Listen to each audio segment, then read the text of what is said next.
Hi, just thought I'd do a quick video on how to top up Vailliant Ecotec Plus, because I've seen so many terrible ones on YouTube. I just thought I would try and make one that makes a bit more sense.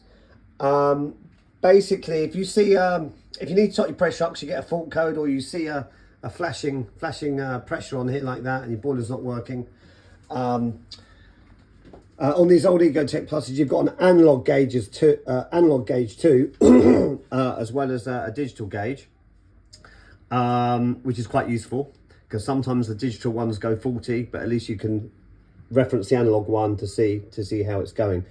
Vailliant tell me that cold, when the water's cold, not hot, because obviously when the water's hot, obviously you always get high pressure in the radiators because the water expands. When the water's cold, Vailliant say put it at about 1.2 bar roughly. I mean, I know there's a lot of people that have been saying 2 bar on YouTube, but that's crazy, because if you put it at 2 bar cold, when it heats up, it's going to hit the 3 bar and go into the red. So obviously you don't want that, because that's going to cause issues with the boiler and all the rest of it. So anyway, Vailliant tell me that roughly about halfway on that grey is about 1 or 1.2 bars, somewhere around there.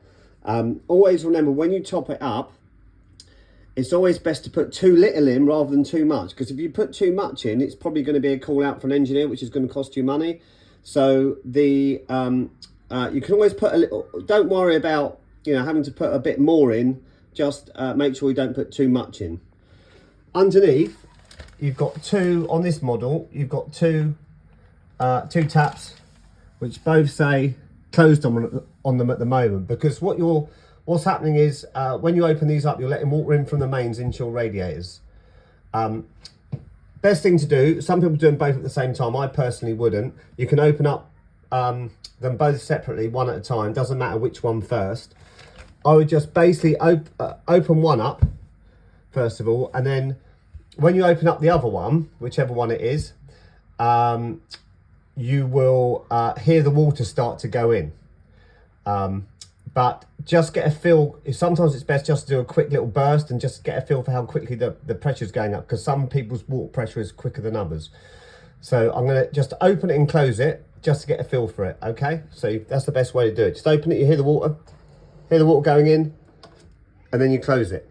Yeah, and then check your pressure now.